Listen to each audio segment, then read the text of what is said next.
Hey folks, Mike Dawkins from Worldcast Anglers here with your Jackson Hole weekend fly fishing forecast for the weekend of July 24th and 25th. July is zipping by. It's almost over. We're getting ready to head into August, which means terrestrial time and some other great fishing opportunities around the Jackson Hole region. It's been pretty crazy and pretty busy out there around Jackson and Teton Valley. I'm just getting to the fishing report now, and I thought of no better place than the exotic back porch of my house, beer in hand, where I can chill out and give you guys and go through our fishing opportunities in the greater Jackson Hole and Teton Valley region here for this weekend. This weekend, it's looking pretty sunny and pretty hot. Pretty traditional Rocky Mountain summer weather, high pressure, lots of sun, not much precipitation. If you look behind me, you can see the Big Hole Mountains. This is sort of the first push of monsoonal moisture that we've had here in probably all of summer, going back until the first couple weeks of June. These are the first sort of afternoon rain showers that we've seen. They've been very welcome. The cloud cover has been great for the fishing. The added precipitation has been a fresh little recharge of keeping the dust down and putting some more water in our system, so they're very welcome. Just fingers crossed it doesn't come with a lot of lightning and wind, which doesn't bode too well for our national forest and forest fires and things like that. But knock on wood, we haven't had much yet.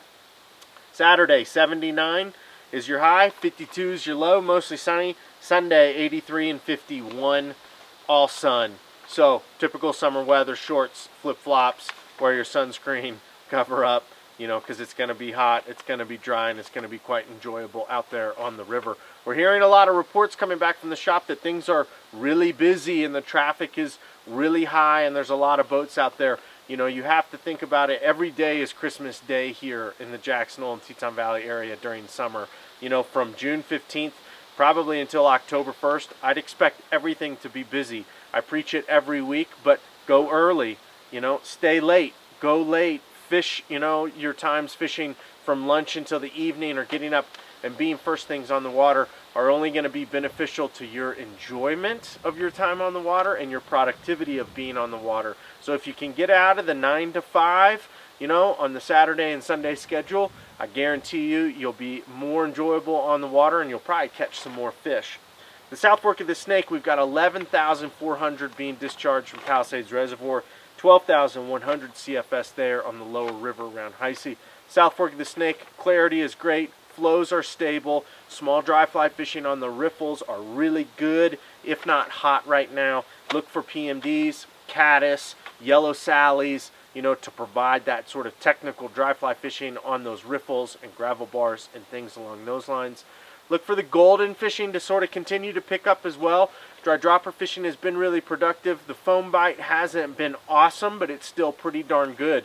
So look for those banks and things to fish really well early in the morning before they get a lot of traffic on it. And then I'd turn to the inside portions of the river, the inside bends, flats, and things like that, to start targeting those fish later in the afternoon. Or if you only can fish from after work into the evening, I wouldn't get too caught up with fishing those banks. I'd fish some more sort of inside bends, side channels, things along those lines.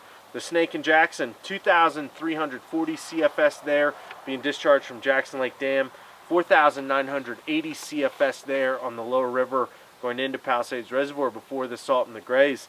Last week, it was the first time the Snake down there dipped below 5,000. Now we're into the high 4,000. So continually we're seeing water sort of drop and clear in the Jackson Hole area. The Snake has been fishing really well, you know, from Jackson Lake Dam all the way down, you know, to West Table and some of those areas. We're starting to see our dry fly fishing gain a lot of consistency. The dry dropper fishing has been really good. Streamer fishing, it's been pretty touch and go, and you can forget about nymphing, because why nymph if you can fish dries type thing. So look for general attractors, small dry dropper patterns with, you know, micro chubbies, small water walkers, you know, things of that nature paired with bullet quills, tungsten tactical jig, pheasant tails, and things along those lines to be your bread and butter on the Snake here going forward through the end of July, August, and the beginning of September. We're also seeing PMDs, caddis, and some yellow sallies as well. The Teton here in Teton Valley, 400 CFS around Driggs, 886 CFS there on the lower river. down there around St. Anthony and Rexburg. The Teton's been fishing phenomenal as well. Dry dropper fishing with small Chernobyls, general attractors like big parawolves, PMXs, things like that has been really good. We're seeing some awesome PMD hatches up here in the valley. We should see those for the next 10 to 14 days, especially if we get some of this cloud cover and a little bit of precipitation. Streamer fishing has been okay, you know, up here in the valley, but the dry dropper fishing, the foam fishing, and the dry fly fishing down there in the canyon and the lower river has still been pretty darn good, considering we're getting into the end of July.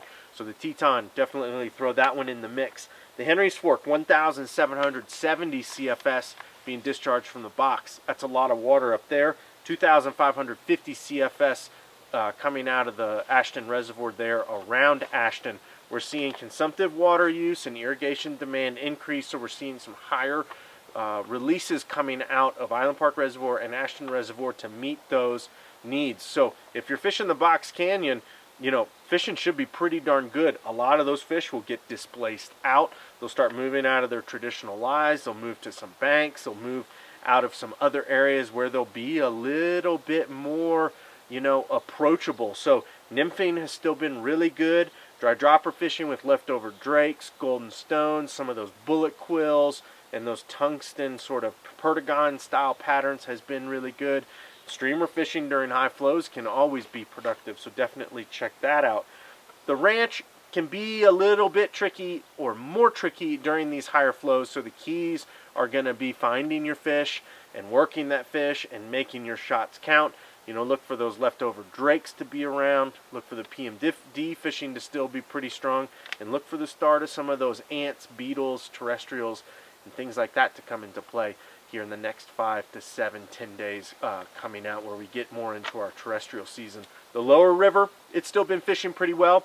Weed growth is pretty high. Water temperatures are getting a little warm in the afternoons, so use strong tippets, use strong leaders, land fish as quick as possible. Not necessary to get a photo of every fish, but look for those hoppers, leftover goldens, PMDs, caddis, and yellow sallies to still be productive during those cooler morning periods down there on the lower river around Aura, Vernon, Chester, and things along those lines. The salt, 695 CFS down there in Swan Valley. Great clarity, great option to get off of some of the bigger, more crowded rivers to do something different. Dry dropper fishing, very similar to the Teton. You probably want to be on there early or on there late because there's a lot of general recreational users as well on the river, but look for the dry dropper fishing, small tractor fishing, and the streamer fishing to be pretty good. The green still holding on with some good leftover drake fishing, a golden stone here or there, some PMDs, caddis, general attractors, and things along those lines. Look for the green really to fish well during that 6 a.m. to 1 p.m., 6 a.m. to 2 p.m. period here, moving into not necessarily the dog days of summer, but we're getting pretty close to that. Fly Shop, we're open every day, Monday through Sunday, 7 a.m. to 8 p.m. We've got everything that you need for any of those rivers I just listed, or any of your outdoor fly fishing pursuits in the greater Jackson Hole and Teton Valley area. So stop in, give us a holler. If there's anything that you need, you just let us know. We thank everybody for their business this summer. We thank everybody for stopping in and coming to see us in the Fly Shop. Thanks for tuning in. Have a great weekend and a safe weekend, and we'll see you here next week.